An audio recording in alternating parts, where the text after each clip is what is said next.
नमस्कार छात्रों, आज हम कक्षा 10 में आपको पढ़ाएंगे सामाजिक विज्ञान और आपका फर्स्ट अध्याय है यूरोप में राष्ट्रवाद का उदय।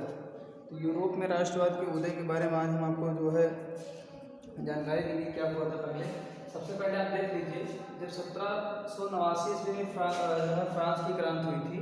1789 ईस्वी में जब फ्रांस की क्रांति हुई थी तो उसी समय क्या हुआ था, उस समय वहाँ का राजा जो था लुई 16वां था। यानी कहने का मतलब है कि यूरोप में राष्ट्रवाद का उदय तभी से हो जाता है जब 1789 ईस्वी की क्रांति हुई थी।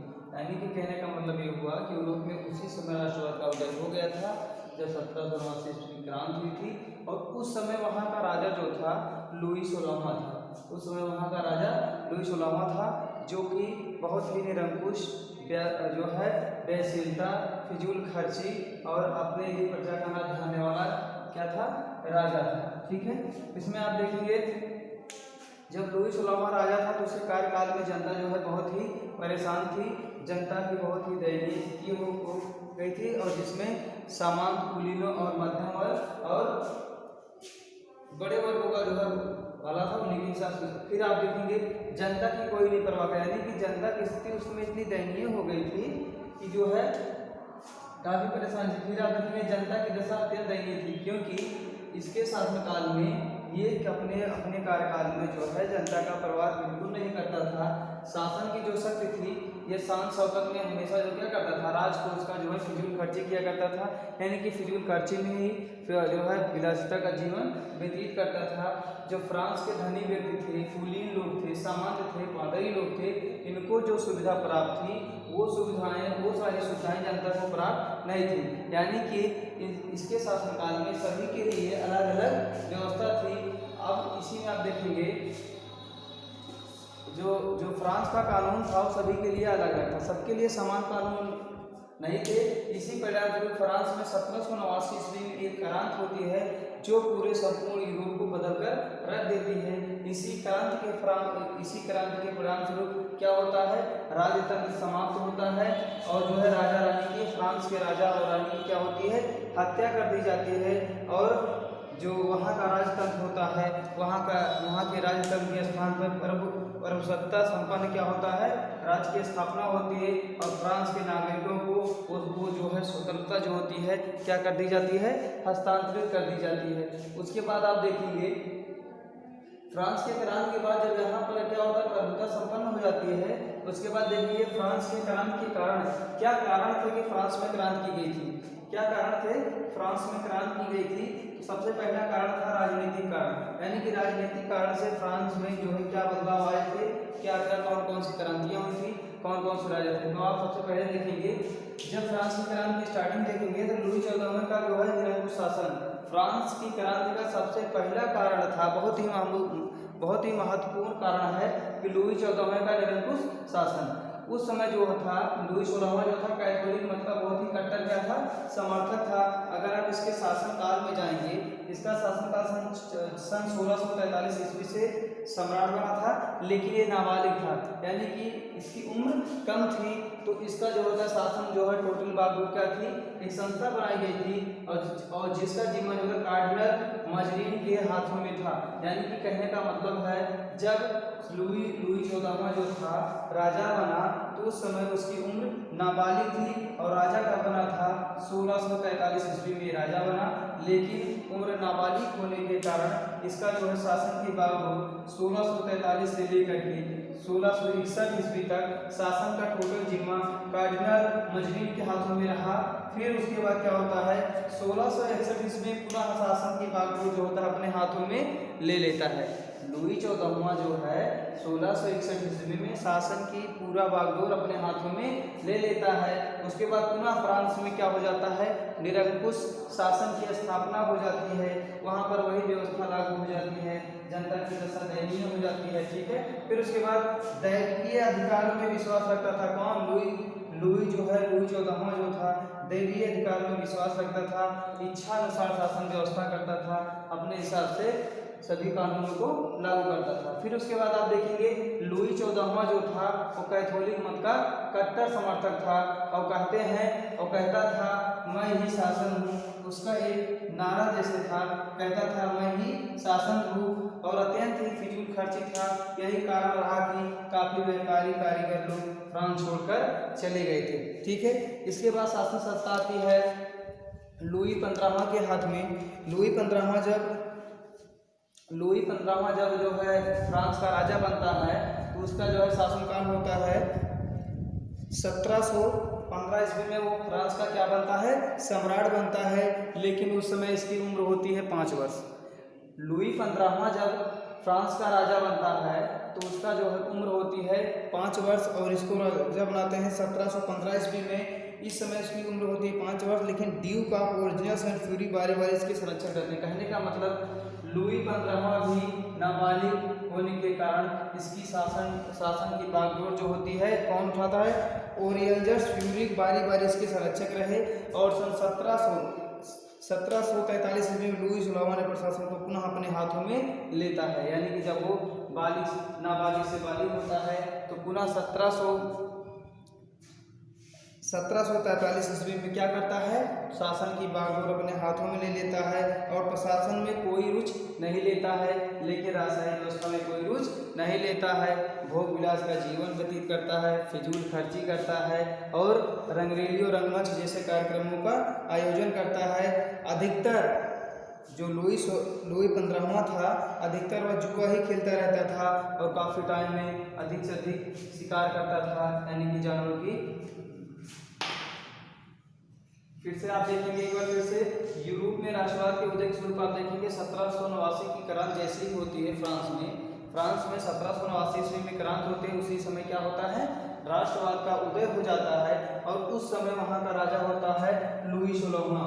लुई 16वां जो होता है फ्रांस का राजा होता है और उसको निरंकुश राजा भी कहते थे, क्योंकि उसको अपने प्रजा से कोई मतलब नहीं था, जनता की परवाह नहीं करता था। जनता की दशा अत्यंत दयनीय हो गई थी। शान शौकत बनाए रखने के लिए राजकोषों का गलत प्रयोग करता था।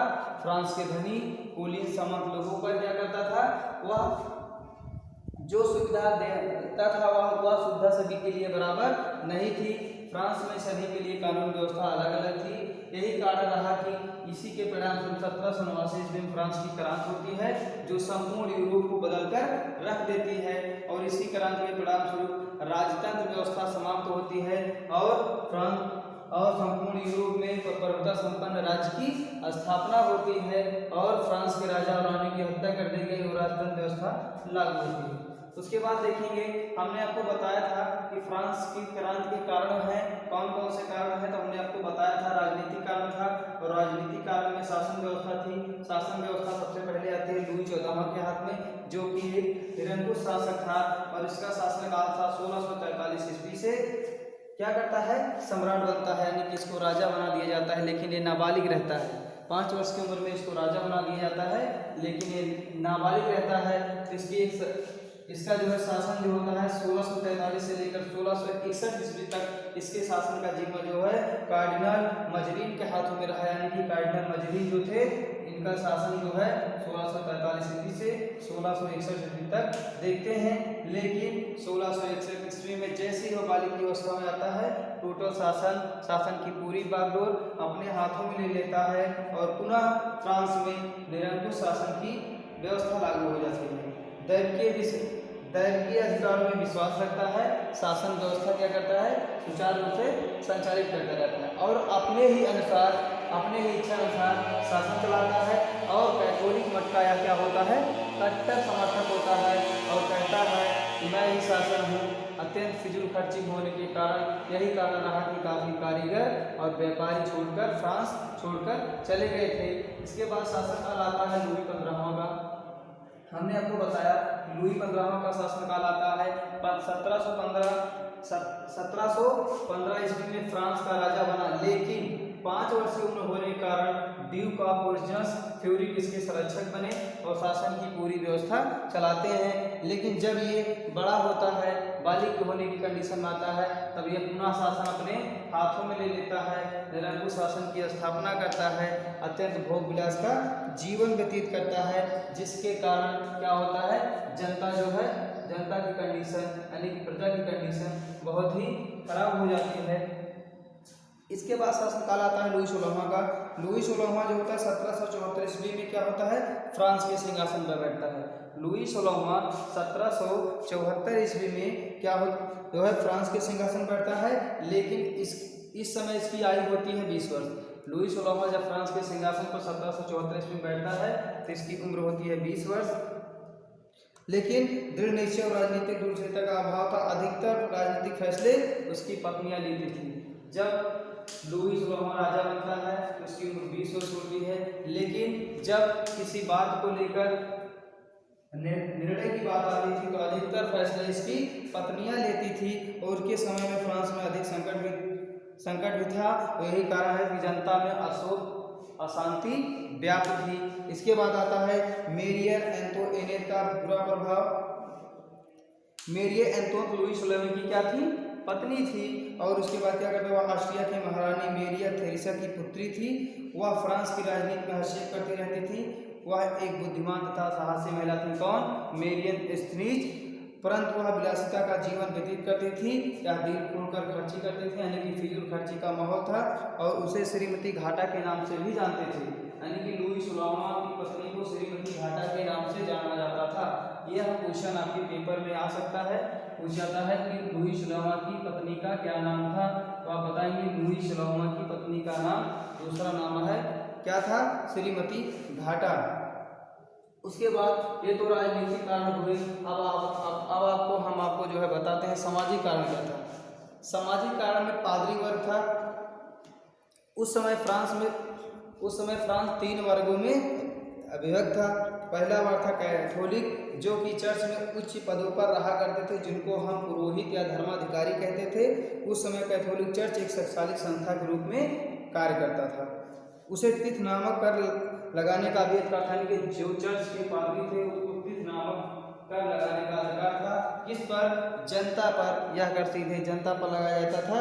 और तथा किसानों को उसकी आय का 10% भाग वसूल करता था, यानी कि चर्च के माध्यम से किसानों के द्वारा जो आय की जाती थी, जो भी उत्पादन किया जाता था, उसका 10% कौन लेते थे, पादरी लोग लेते थे। और फ्रांस में लगभग 360 संहिताएं यानी कि कानूनी संहिताएं प्रचलित थी। और न्यायाधीश भ्रष्ट तथा रिश्वतखोर होते थे, यानी कि उसमें जो न्यायाधीश थे, जो देश की निगरानी करते थे, वो अत्यंत ही घूसखोर चापलूस आदमी थे। अब उसके बाद आता कुलीन वर्ग बड़े सामंत, जिसमें बड़े बड़े धनिक वर्ग लोग आते थे। इसमें आप शिक्षित, कुलीन, सामंत, इनकी विलासिता और फिजूल खर्ची के कारण देश की आर्थिक दशा अत्यंत खराब हो गई थी। फ्रांस में अत्यंत फिजूल खर्ची के कारण, भोग विलासिता के कारण फ्रांस की आर्थिक दशा बहुत ही खराब हो गई थी, जिसे सुधारने के लिए कुलीन वर्ग पर भी कर लगाने की आवश्यकता समझी जा रही थी। लेकिन लुई 16वां ने इस वर्ग पर कर लगाने में असमर्थ रहा। इस वर्ग के जन साधारण में आक्रोश प्राप्त हो गया और एक क्रांति का जन्म हुआ। तो इस प्रकार से हम आपको यूरोप में राष्ट्रवाद के उदय के बारे में इतना बताते हैं। अगला टॉपिक हम कल पढ़ाएंगे। धन्यवाद।